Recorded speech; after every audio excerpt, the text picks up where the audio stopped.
सावधान भक्तों, साल 2026 का पहला चंद्र ग्रहण 3 मार्च 2026 दिन मंगलवार को लगने जा रहा है। यह चंद्र ग्रहण साल 2026 का सबसे लंबा और भयंकर चंद्र ग्रहण होगा, जिसे भारत में भी साफ साफ रूप से देखा जा सकेगा। लेकिन यह चंद्र ग्रहण 3 मार्च 2026 दिन मंगलवार को लगने जा रहा है। ग्रहण भारत में कितने बजे लगेगा और इसका सूतक काल का सही समय क्या होगा, साथ ही यह चंद्र ग्रहण कब समाप्त होगा, सारी जानकारी आज के इस वीडियो में आप सभी के साथ शेयर करूंगा।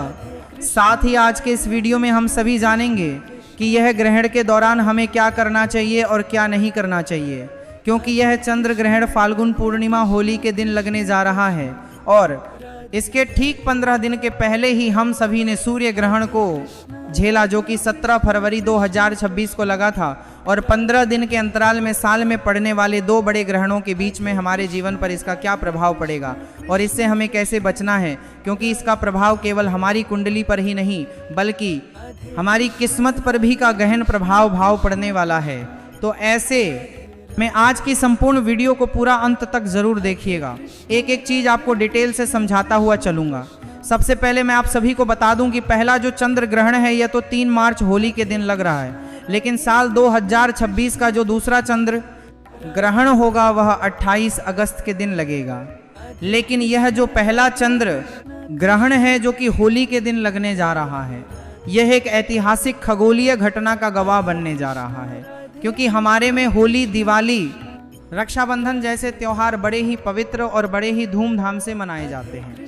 लेकिन जब इन त्योहारों पर ग्रहण का साया पड़ जाए तो खुशी के साथ साथ ही एक डर और शंका का माहौल भी बन जाता है। साल 2026 की ये होली बहुत कुछ ऐसे संयोग बना रही है जिससे हमें डरने की भी ज़रूरत है, लेकिन कहीं ना कहीं यह हमारे जीवन में कुछ राशि के जातकों के लिए खुशियों का संदेश भी लेकर आई है के अनुसार होली और चंद्र ग्रहण का एक ही दिन होना एक बहुत ही बड़ा और दुर्लभ संयोग है। चलिए एक एक करके आज की इस वीडियो में आप सभी की सभी दुविधाओं को दूर करता हूं, जो कि इस वक्त आप सभी के मन में हलचल मचाए हुए हैं। जैसे कि होलिका दहन का सही समय क्या होगा, 2 मार्च को होलिका दहन करें या फिर 3 मार्च को, क्योंकि इस बार भद्रा का साया भी है और होली किस दिन खेली जाए और बरसाने में होली कब मनाई जाएगी, चंद्र ग्रहण किस समय पर दिखाई देगा और सूतक काल कब शुरू होगा और कब समाप्त होगा, और इस दौरान क्या कुछ सावधानियां बरतने की ज़्यादा आवश्यकता होगी, हमारी कुंडली पर इसका कैसे प्रभाव पड़ेगा, और सबसे ज़रूरी बात कि ग्रहण खत्म होने के बाद होलिकाल दहन से पहले आपको कौन से वह जरूरी 3 काम है जो जरूर ही करने हैं,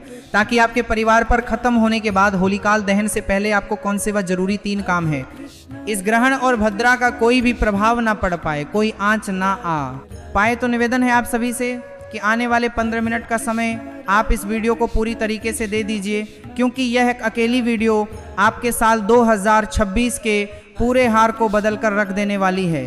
क्योंकि आज की इस वीडियो में साल 2026 पर होली के दिन पंचांग और ज्योतिष के अनुसार इस चंद्र ग्रहण का हमारी किस राशि पर क्या प्रभाव पड़ेगा, यह भी एक एक करके संपूर्ण जानकारी में बीच बीच में देता हुआ चलूंगा। चलिए सबसे पहले बात कर लेते हैं उस कंफ्यूजन की, उस उलझन की, जिसकी वजह से तिथियों को लेकर मन में बड़ा ही असमंजस बना हुआ है।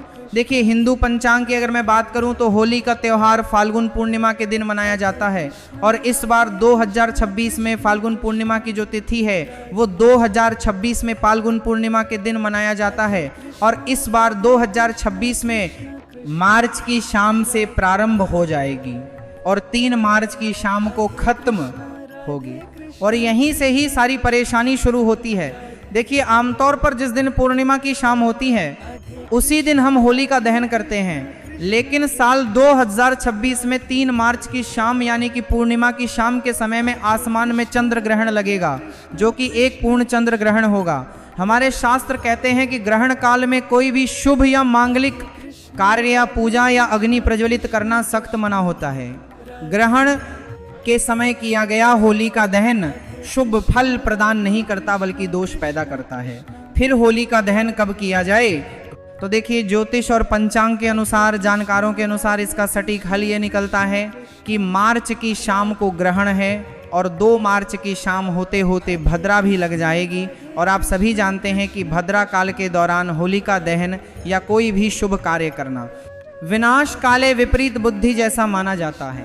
भद्रा में किया गया होलिका दहन परिवार, समाज और हमारे देश हर चीज के लिए अशुभ ही माना जाता है। इसीलिए हमें भद्रा खत्म होने का इंतजार करना पड़ेगा।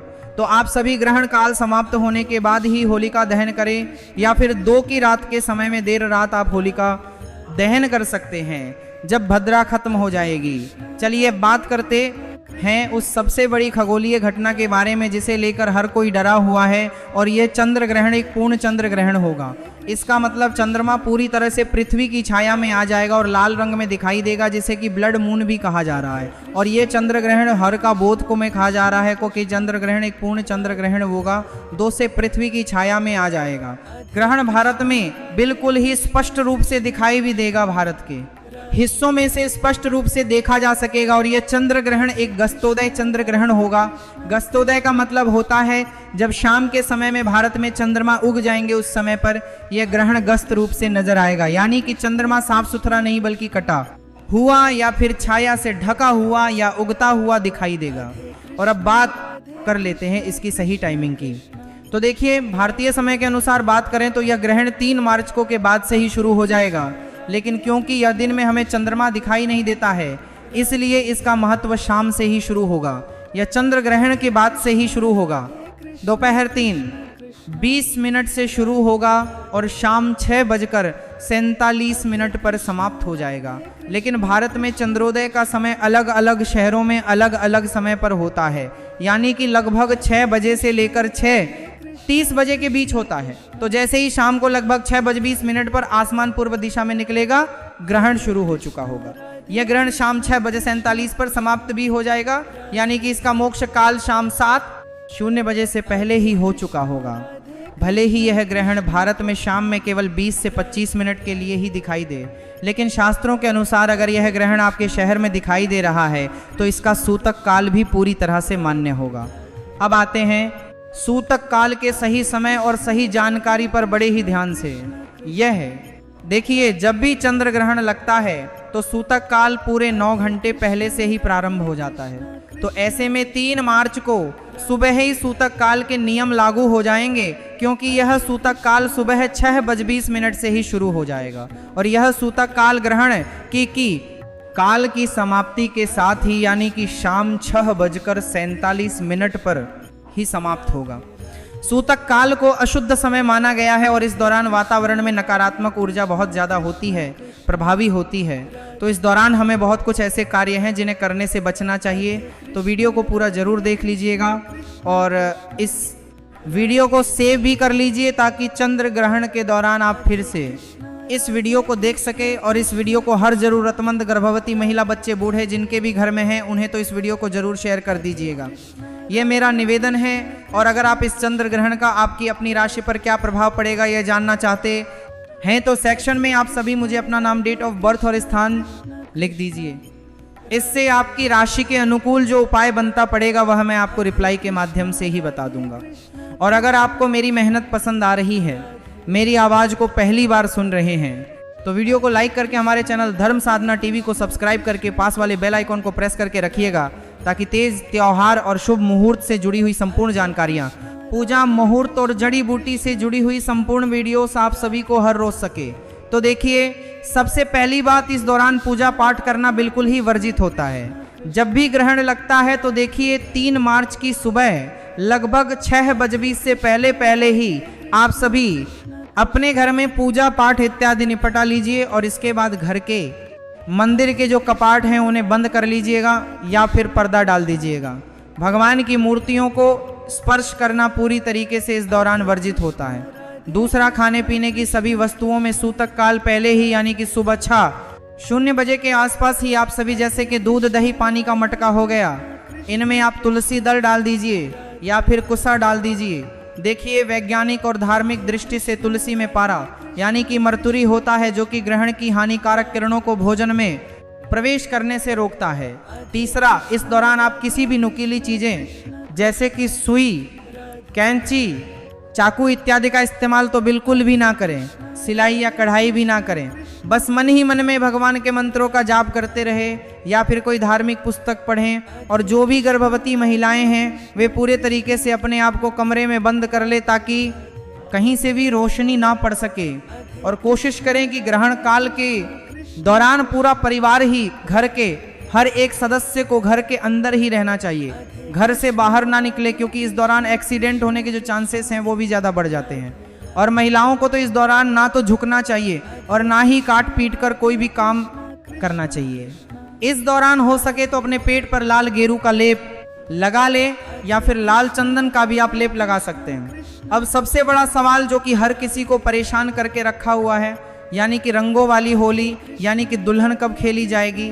तो देखिए, आमतौर पर हम होलिका दहन के अगली सुबह ही रंगों वाली होली खेलते हैं। तो इस हिसाब से तो हमने अगर होलिका 2 मार्च की रात को किया है तो 3 मार्च की सुबह हमें रंगों की होली खेलनी चाहिए।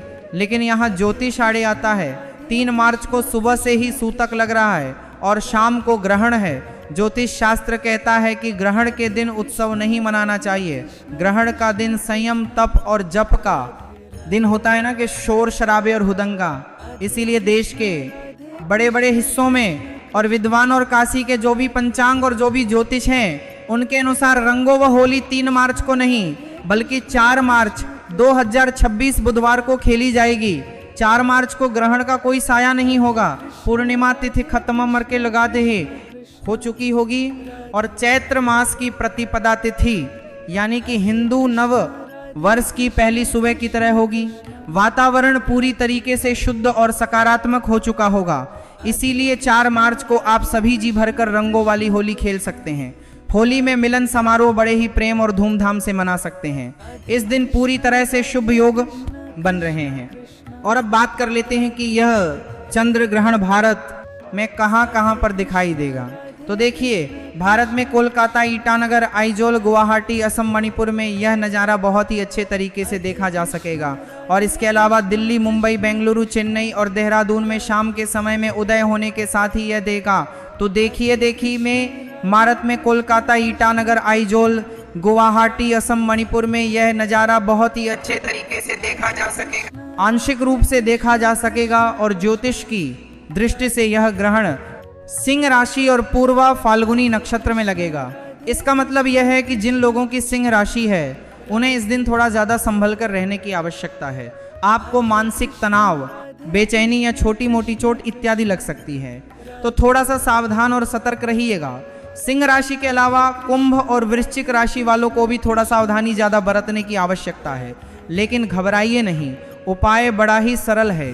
ग्रहण के दौरान आप अपने गुरु मंत्र का जाप करते रहे या फिर ओम नमः शिवाय या महामृत्युंजय मंत्र का जाप करें। और इतना भी ना हो पाए तो ओम नमः शिवाय या ओम नमो भगवते वासुदेवाय नमो नमः मंत्र का जाप भी कर सकते हैं। ग्रहण काल में किया गया मंत्र जाप सामान्य दिनों की तुलना में 100 गुना से भी ज़्यादा फल प्रदान करता है और काल में किया गया मंत्र जाप सामान्य दिनों की तुलना में 100 गुना से भी ज़्यादा फल प्रदान करता है।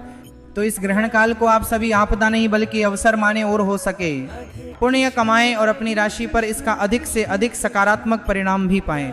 अब सबसे जरूरी बात कि ग्रहण समाप्त होने के बाद हम क्या करें। देखिए, जैसे ही ग्रहण काल समाप्त हो जाएगा तुरंत ही आपको जाकर स्नान करना है और नहाने के पानी में गंगा जल जरूर ही डाल लें, ताकि अगर इस चंद्र ग्रहण का थोड़ा भी बुरा प्रभाव आपके घर में प्रवेश किया है या आपके ऊपर आया है तो वह तुरंत ही खत्म हो जाएगा।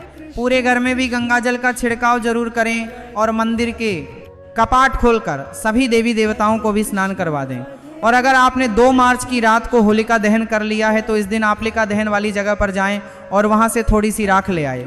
या फिर अगर आप 3 मार्च को ग्रहण समाप्ति के बाद होलिका दहन कर रहे हैं तो फिर आप पूजा पाठ जो है होलिका दहन की तैयारियों में जुड़ सकते हैं। ध्यान रहे कि इस दिन हमें सफ़ेद वस्तुओं का दान जरूर ही करना है, ताकि अगर चंद्र ग्रहण का कोई भी बुरा प्रभाव पड़ा है तो वह दोष हमारे पुण्य में बदल जाएगा। चंद्र ग्रहण के बाद किया गया दान हमारी सीधी कुंडली पर चंद्र दोष को समाप्त करता है। और क्योंकि यह होली का समय है तो आप सभी किसी गरीब व्यक्ति को या सफाई कर्मचारी या किसी भी ब्राह्मण को या मंदिर में सफ़ेद वस्तुओं का दान कर सकते हैं खत्म होने का इंतजार करना पड़ेगा। तो आप सभी ग्रहण काल समाप्त होने के बाद ही होलिका दहन करें, या फिर 2 की रात के समय में देर रात आप होलिका दहन कर सकते हैं जब भद्रा खत्म हो जाएगी। चलिए अब बात करते हैं उस सबसे बड़ी खगोलीय घटना के बारे में जिसे लेकर हर कोई डरा हुआ है, और यह चंद्र ग्रहण एक पूर्ण चंद्र ग्रहण होगा। इसका मतलब चंद्रमा पूरी तरह से पृथ्वी की छाया में आ जाएगा और लाल रंग में दिखाई देगा, जिसे कि ब्लड मून भी कहा जा रहा है। और यह ग्रहण भारत में बिल्कुल ही स्पष्ट रूप से दिखाई भी देगा, भारत के हिस्सों में से स्पष्ट रूप से देखा जा सकेगा। और यह चंद्र ग्रहण एक गस्तोदय चंद्र ग्रहण होगा। गस्तोदय का मतलब होता है जब शाम के समय में भारत में चंद्रमा उग जाएंगे, उस समय पर यह ग्रहण गस्त रूप से नजर आएगा, यानी कि चंद्रमा साफ सुथरा नहीं बल्कि कटा हुआ या फिर छाया से ढका हुआ या उगता हुआ दिखाई देगा। और अब बात कर लेते हैं इसकी सही टाइमिंग की। तो देखिए, भारतीय समय के अनुसार बात करें तो यह ग्रहण 3 मार्च को के बाद से ही शुरू हो जाएगा, लेकिन क्योंकि यह दिन में हमें चंद्रमा दिखाई नहीं देता है, इसलिए इसका महत्व शाम से ही शुरू होगा।